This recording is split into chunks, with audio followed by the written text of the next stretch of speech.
Okay, so today we're looking at A Dreaming Week by Carol Ann Duffy. This is the poem in overview. So I'm just going to pick out a few things before we get started. Now, one of the most important things is this refrain.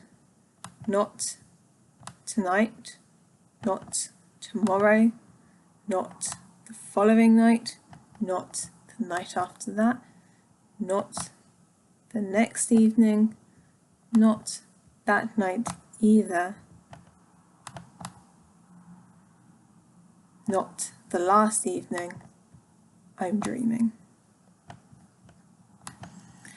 Now this refrain sets up the whole of the poem, and it's not especially typical of the collection of poems as a whole, but if you're looking at the last section of poems, those poems which come after The Laughter of Stafford Girls High, it is more typical. You see a similar refrain in White Writing, for example, where Duffy uses it to reinforce the idea.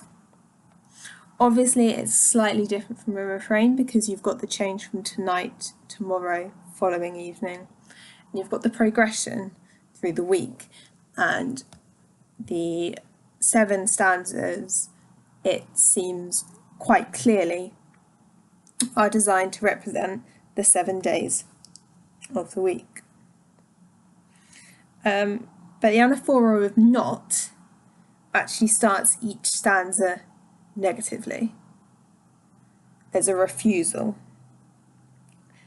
And it has also been noticed that the way she says it, the not tonight I'm dreaming, it's conversational, but the actual poem is a dramatic monologue. So you've got the other voice completely locked out.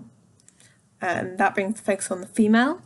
Standard interpretation is that Duffy is refusing her lover here. You have the fact that Duffy is a lesbian brought into play. You've got the question of, does that mean she's excluding the male, or is it a female?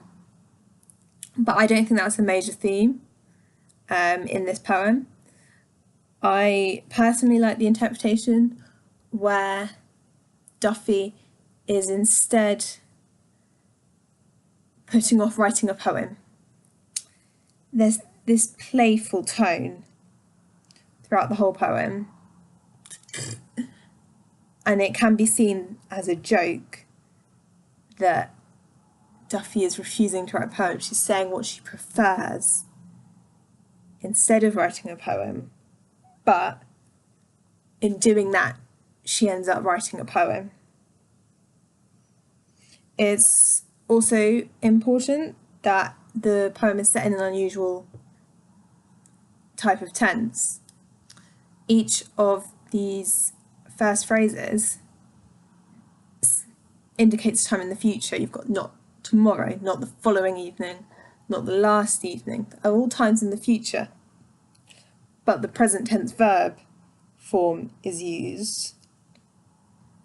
So you've got the idea that actually time is moving forward as you read the poem, which is quite a powerful idea. Throughout, there's a lot of enjambment.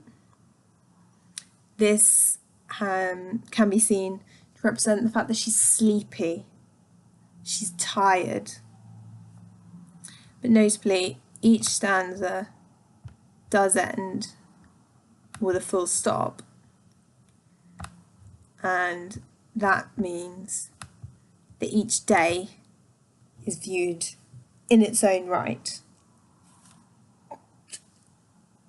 The use of rhyme in this poem is quite unusual for Duffy, and I'll look at that more when we're looking at the individual poems. But I just want to go back to the fact that this is the first of these so-called confessional poems. It's the first poem after the mini epic, which is The Laughter of Stafford Girls High. And that's quite important because it seems like it marks a new section of the poetry. Okay, so we're looking at the first stanza of the poem. Not tonight I'm dreaming, in the heart of the honeyed dark, in a boat of a bed in the attic room, in a house on the edge of the park, where the wind in the big old trees creaks like an arc. And something which automatically jumps out to me is the rhyme. Rhyme is not used frequently throughout feminine gospels, which makes it even more important when it is present. And here we've got a clear rhyme scheme, at least for this first stanza, of A, B, C, B, D, B. And that's really important because we shall see later on that Duffy doesn't stick with this rhyme scheme. She changes it. Another thing which jumps out at me straight away is the anaphora of in. Anaphora has quite a few uses, but the idea that she's dreaming in the heart of the honeyed dark, in a boat of a bed, in a house on the edge of the park, it's just that she's all consumed by her dreams. She is not just dreaming, she is in her dreams. And that's really quite important. Now, as the first stanza, this is her first refusal. It's the first time we see her saying no.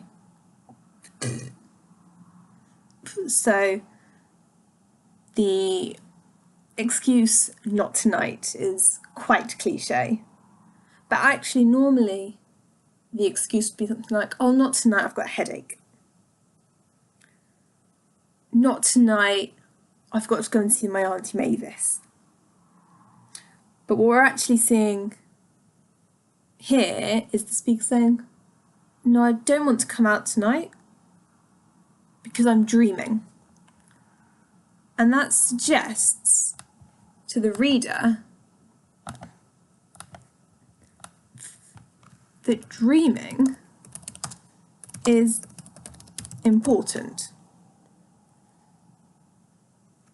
It suggests that dreaming is important. And if you look within the verb dreaming,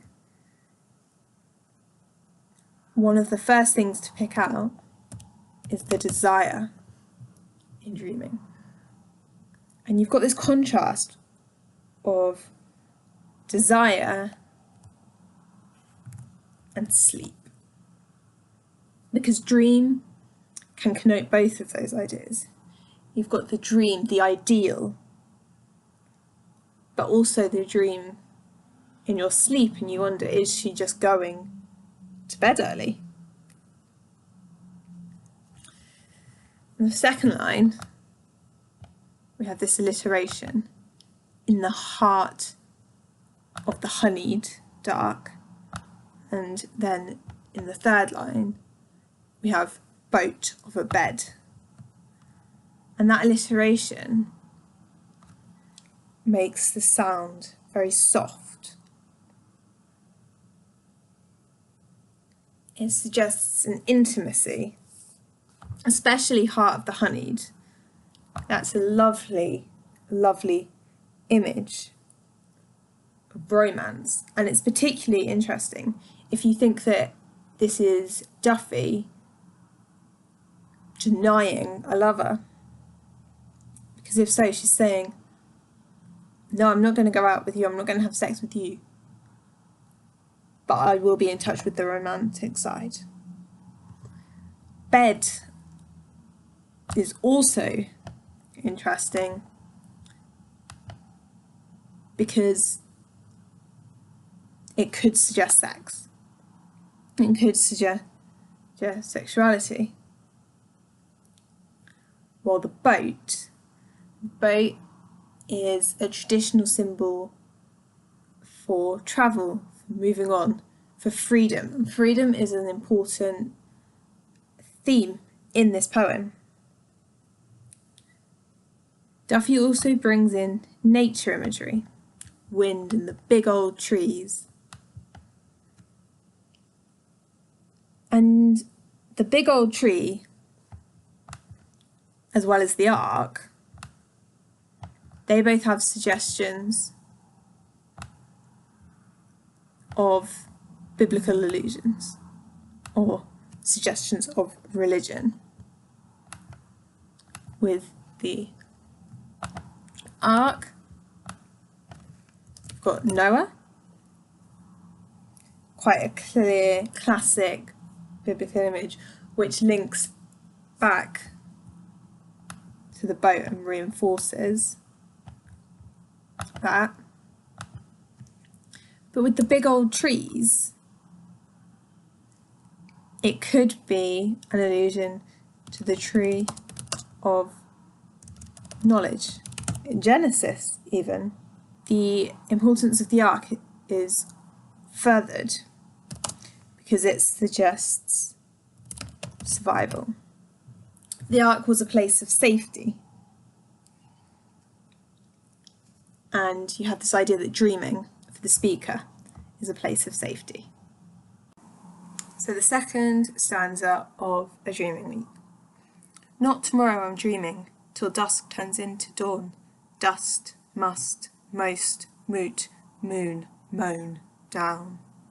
With my hand on an open, unread book, a bird that's never flown. Distantly, the birdsong of the telephone. So something that we notice immediately is this first line again. Not tomorrow, I'm dreaming. And that roots us in the poem. Each day it shows that we're progressing. The first stanza is not today.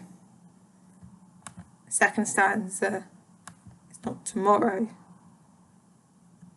And you've got that progression as it goes through the poem. But really the most interesting part of stanza 2 is this asyndetic list. Because in this list, what you've got is actually quite a common game where you're changing one letter each time in order to gradually change dust into down, or as we can take from this line, dusk into dawn. But it's interesting that Duffy chooses not to include dusk and dawn in the list itself. The list is separate. Now this is quite a common word game, sometimes called word morph, and it adds to that playful theme which we've already identified in the poem. There is the nasal alliteration of must, most, moot, moon, moan, and it's been suggested that the long sound, that nasal could be representative of sexual moans. This is Lucy Ingrain's idea. And that's a general concept, her idea of word lust, not specifically in this poem. Noticeably, you've also got this list as an interruption marked by hyphens. And these hyphens show it almost to be an interruption of the dream. It's disruptive to the flow of the poem, but at the same time this is quite characteristic of Duffy, and you can see that she does a similar thing using an ellipsis as a form of caesura. And that ellipsis, it separates our two images of birds. So you've got, first of all, the bird song that's never flown, and then the bird song of a telephone. And what I really see in this bird imagery is the concept of freedom. Okay. The first idea, the bird that's never flown, is suggestive of a bird whose wings have been clipped.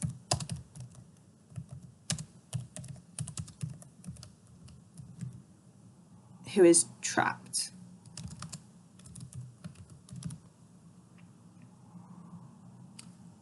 Whereas the bird song of a telephone is a more complex image, really, because the telephone gives suggestions of, quite simply, in a way, connection.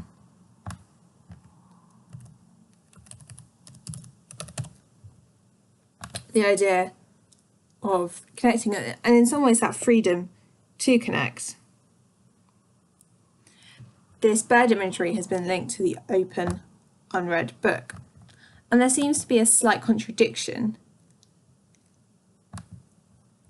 in that open, unread book, because you would expect a book that is open to be a book that is being read. It's like a pause in time.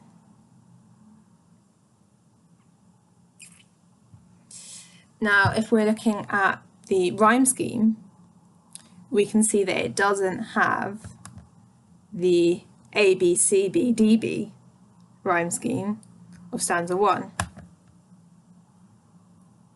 It does still rhyme, however. So you've got the internal rhyme of flown and telephone, rather than end line. So stanza 3, and we're again moving forward in time. It's now not the following evening. And the other thing to notice is that it's always at night. And there is a degree of sexuality which is automatically linked to nighttime. You don't often think of people going on a date at 9 o'clock in the morning. It does happen, but the standard is going out for the night. So it's not the following night I'm dreaming. In the monocle of the moon, a sleeping S on the page of a bed, in the tome of a dim room, the rain on the roof rhyming there, like the type words of a poem. And there's a lot to pick out, again, in this stanza, but I'm going to try and go through it a bit more quickly. So you've got the monocle of the moon, and the importance of this is it reiterates the nasal alliteration which we've seen in stanza 2. The monocle also suggests that she's only seeing it from a one-sided perspective rather than both sides. sleeping S, you've got that natural sibilance, and in this stanza you have a lot of alliterations. This is just one example. It's interesting because often you would represent sleeping with a Z. If you think of how we tend to show sleeping, it's usually something like, and that can be seen quite often to mean sleeping. You've also got the idea that this represents the breathing. We've got page of a bed, and that reiterates sexual ideas. And then you've got a lot of alliteration, a lot of assonance. In the tome of a dim room, the rain on the roof, rhyming there. And that all really flows very well. And it links to the fact that she's asleep. Just pick up on the rain, because rain can be a sexual innuendo for sperm. I'm personally picking this up especially from The Handmaid's Tale. If you look at chapter 16 in The Handmaid's Tale, there's that link. The final thing I'm going to pick up on is the type words of a poem, the irony there, that if you take the interpretation that Duffy is trying to refuse to write a poem, or she's putting off writing a poem, and of course she is writing a poem and we're reading that poem and that poem is typed. You've got a lot of irony that's going on there. Stanza 4, I'm going to start off with the rhyme scheme.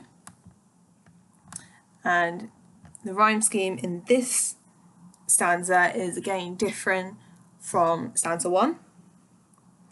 It's different from stanza 2. We didn't really look at rhyme in stanza 3 because although it uses the word rhyme, there isn't actually a particularly important idea of rhyme in it. But if we're looking at stanza 4, you have a new rhyme scheme which is A, B, C, B, C, B. Face, space, face, light, night. Not the night after that, I'm dreaming, till the stars are blue in the face, printing the news of that old light with the ink of space. Yards and yards of black silk night to cover my sleeping face. And the rhyme of the second and sixth lines, that's consolidated because it's not just rhyme, it's the same word. It's face.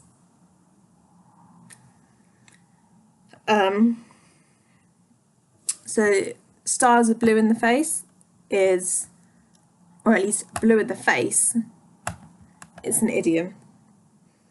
It's a very well-known idiom, the idea of being blue in the face, being exhausted.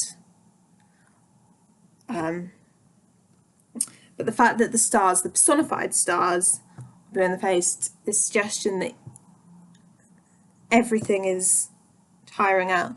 This is one of the first hints that you get that this poem might actually be about death.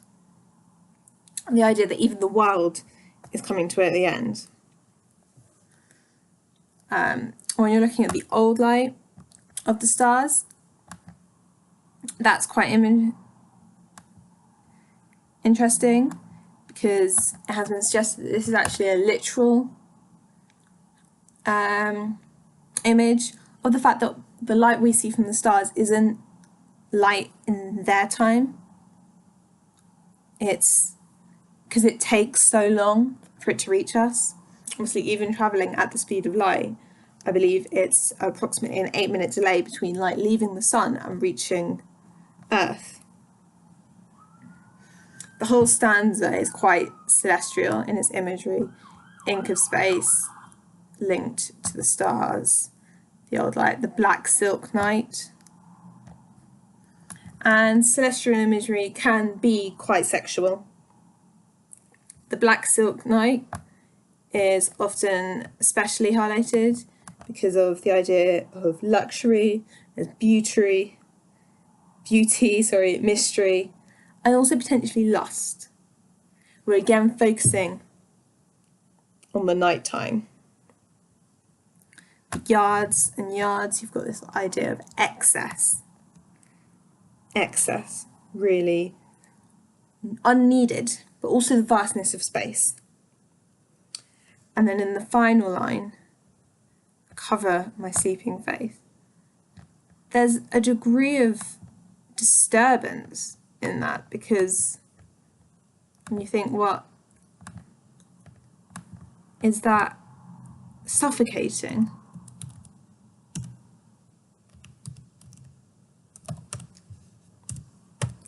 I apologise for the caps lock there.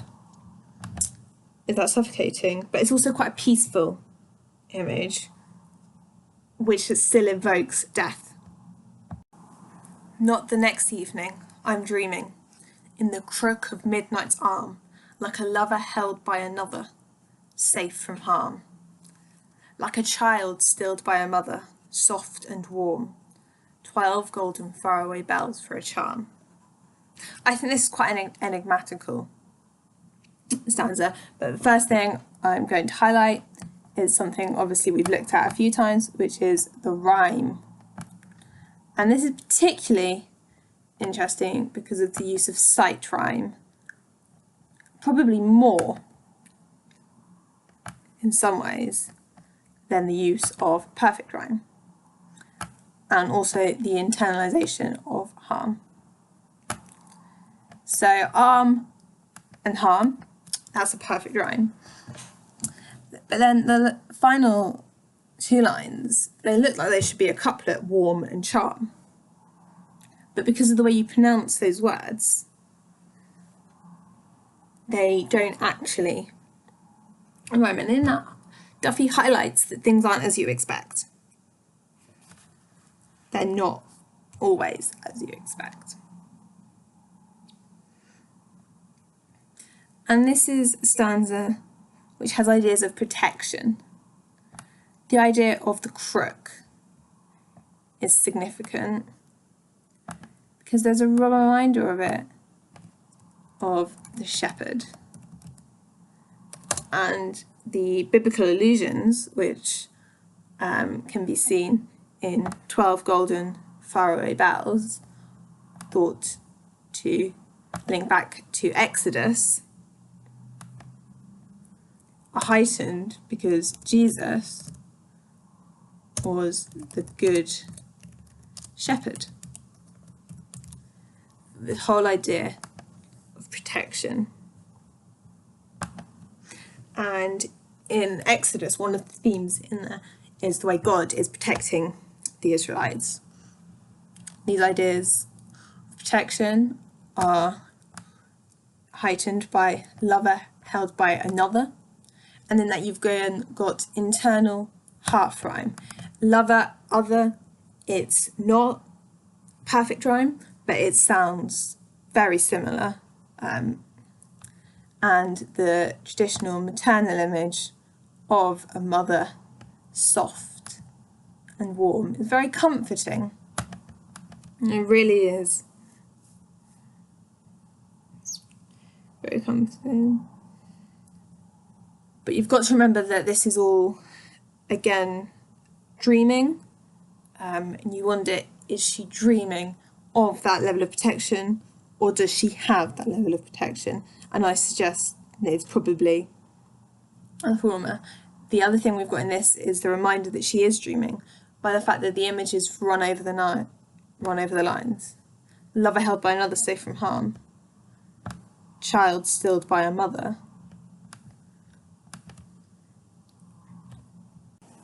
So we come to the penultimate stanza.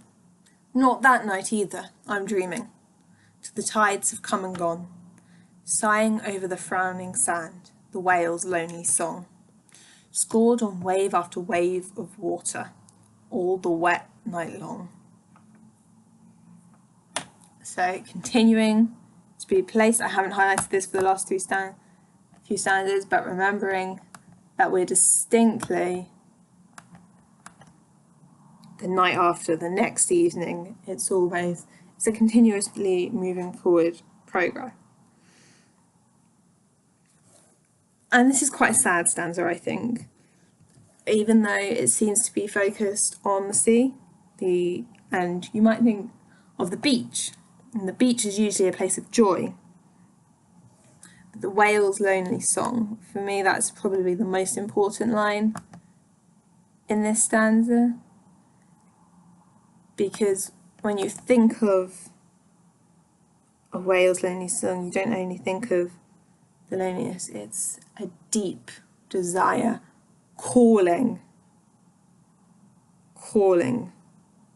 And that links in to the dreaming. And the tides which have come and gone, got a cyclical nature.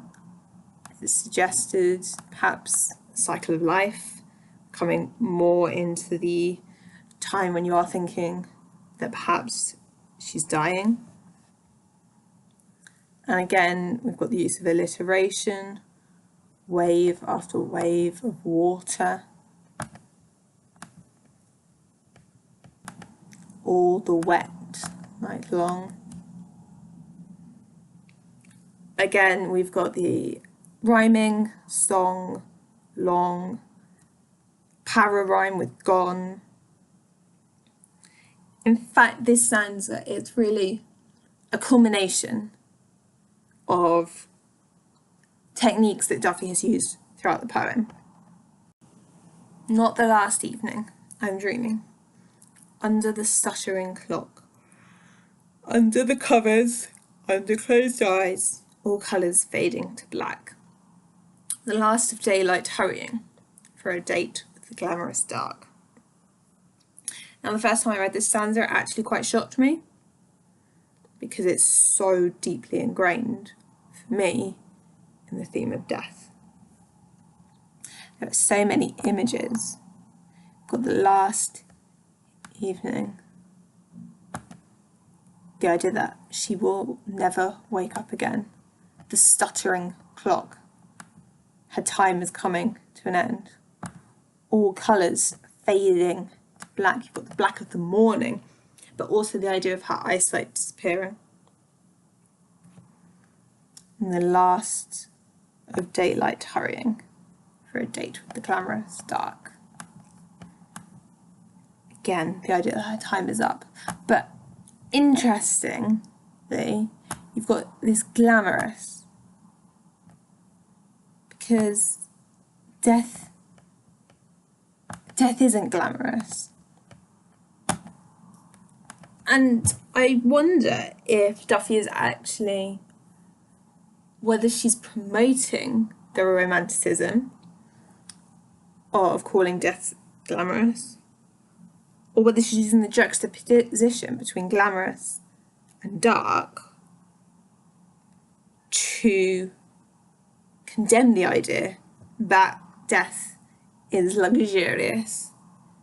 And instead she's suggesting that we need to be realistic.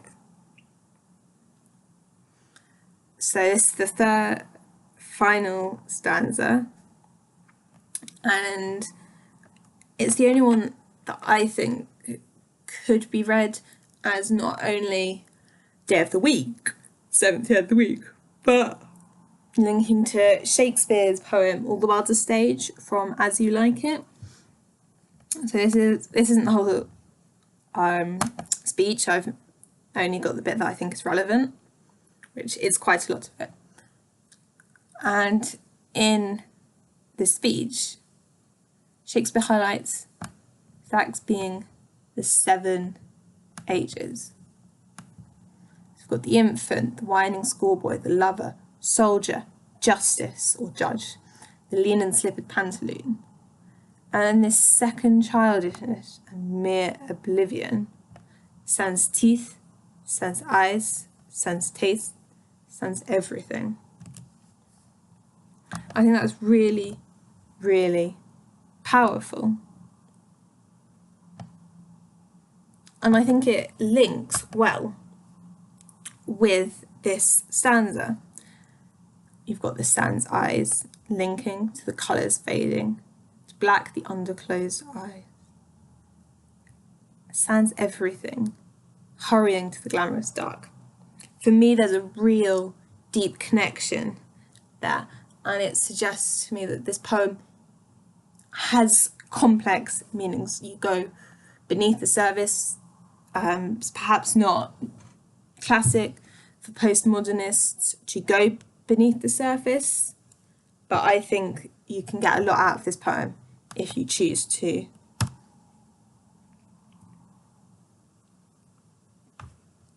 The whole theme of this stanza, if you like, is heading towards the end. I think stuttering is a particularly interesting adjective because it suggests that things are broken. It suggests dying, coming to an end, unable to keep up. But you've also got this date, a date, and it's quite ironic in a sense if you take it as the whole way through Duffy's been refusing to go on a date, because the speaker now, she's saying if we take this to be her last night alive, she's saying, I don't want to go on a date with you, but I will go on a date with death. And that's an acceptance of death, which I think is really important. So the last thing I want to do is just highlight the fact that I think each stanza represents a theme. I meant to do this as I was going along, but I didn't end up doing it. So the first stanza, for me, doesn't have much of a theme, I suppose, in an odd way. It's an introduction. The second stanza has a theme of dawn. I suppose a theme of dusk to some extent.